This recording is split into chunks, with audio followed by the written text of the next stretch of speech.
Let's talk about Christopher Robin, which actually takes a little bit of explaining what this film is and what it isn't. There was a film came out last year called Goodbye, Christopher Robin, which was this biopic about A.A. Milne's relationship with his son, Christopher Robin Milne, starring Donald Gleeson and Margot Robbie. And the interviews that Simon did with the two of them became this kind of running thing. This film is completely unrelated. It's a live-action sequel to Disney's own Winnie-the-Pooh animations. Set after the Second World War, with Ewan McGregor as Christopher Robin, who's grown into this father of one, but also a workaholic. And Hayley Atwell plays Evelyn Robin, his spouse, and they have a daughter together, Madeline. And basically, he is called upon by his boss, Mark Gatiss, to make enormous cuts to his department at work. So this family weekend that they were going to spend on the boundaries of the 100-acre wood, go back to his childhood and kind of have this wonderful family time together. His wife and daughter have to go there without him while he is left stranded in London with his red pen and his spreadsheets trying to work out where on earth these cuts are going to be made.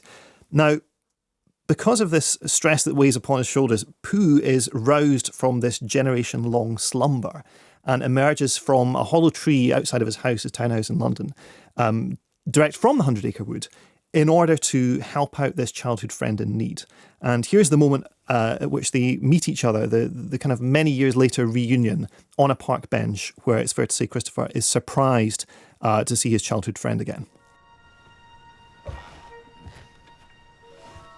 Oh. What to do, what to do, what to do. What to do indeed. Pooh? Christopher Robin. No. No. You can't be here. This can't be happening. Oh, God, stress. It's not stress. God, I'm stressed. It's Pooh. I'm so exhausted. Evelyn warned me. I like to be warmed. Warmed and cozy. I've cracked. I've totally cracked. I don't see any cracks. A few wrinkles, maybe. It's not stress, it's Pooh. It's a lovely line. Often the two are... Anyway, but so you get the idea. The idea is that Christopher is kind of challenged by this reunion to reconnect with his sense of playfulness and his childlike delight in the world that he once took many, many years ago. And so he has to take Pooh, his first reaction is to take Pooh back to the 100-acre wood. But then when he arrives there, he finds the place shrouded in mist, and he has this kind of big session of wrestling with his conscience overnight. He hallucinates heffalumps and woozles, these two kind of villainous creatures from the original A. Milne stories. He has this long, dark, existential reckoning out in the countryside before he's then reunited with Pooh and Tigger and Eeyore and Piglet and all of the rest of the gang. But the way in which he's kind of wrestling with his soul in the wilderness, it's kind of like the Last Temptation of Christ with soft toys. It's a really, really odd approach to this story, which I didn't expect go straight onto at the all. poster. I think if you look at the writers, you can kind of see it's a really interesting trio of writers. Alex Ross Perry, who did Listen Up Philip, Tom McCarthy, who wrote and directed Spotlight, and Alison Schroeder, who did Hidden Figures. These are not necessarily people you would pick to write a child-centric story. And of course, the way in which Christopher Robin has come out is that it's totally adult-centred. Christopher is the main character, by far. It's purely interested in his struggle. I think and his kind of this dilemma of rebalancing his work-life balance, as Emma was talking about in the interview earlier, so it all comes together. To me, the problem with this is that's not much of a story for children, because I don't understand how kids are going to connect with this guy who's wrestling with work duties versus life duties versus family duties. And the way in which the dilemma is approached by the film, it doesn't have the substance or emotional heft, I thought, to connect with adults. Now, I am normally a sucker for this kind of story about a father who's not kind of, fulfilling his parental duties properly. I would normally be a puddle on the floor. And I have to say, this did not pass the one cry test for me, this film, which really quite surprised me. It also makes this bizarre, to me, unforced error. I think if you're going to have fantasy characters from childhood reappearing in the adult world, the sensible approach to me is like go the Calvin and Hobbes route.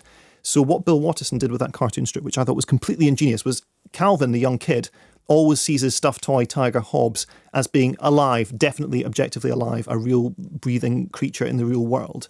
But the parents and the world around him sees him as just being a cuddly toy. And what Watterson said was he lets the reader decide which is truer.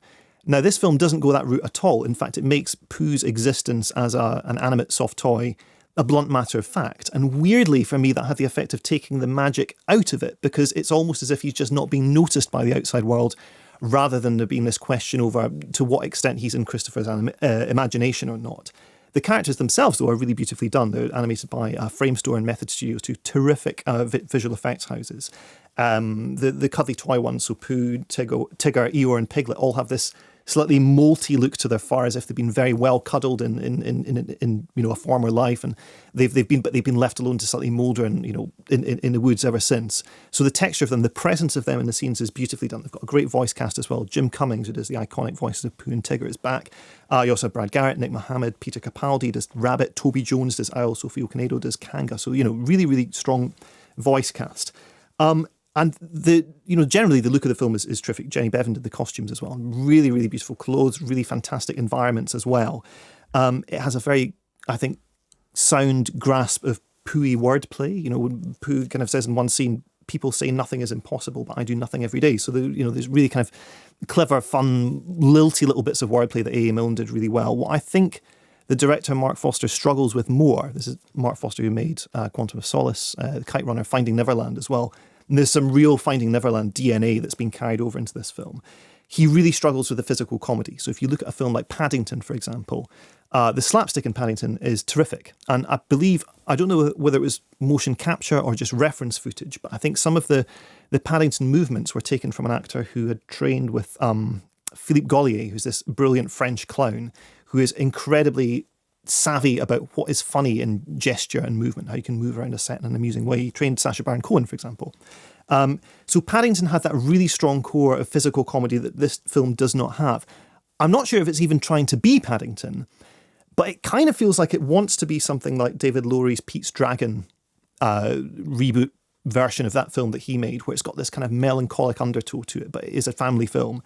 Or possibly even Spike Jonze's Where the Wild Things Are, which I think is massively underappreciated. But the thing is with both of those films is they're centred on young characters. They're about things that children are aware of in day-to-day life. The story of Where the Wild Things Are, the story of Pete's Dragon, it's about kind of abandonment, it's about not being understood. It speaks to children, it speaks to everyone, it speaks to the child in everyone. This story is so much focused on adult concerns, but addressed in such a childlike way. I kind of don't think it really knows who it's for. I'll be really interested to hear what the correspondence is on this, because I don't know if I'm out on a limb with this or not, but to me it just felt like it fell into neither category. And as beautiful as it looks, it didn't quite connect.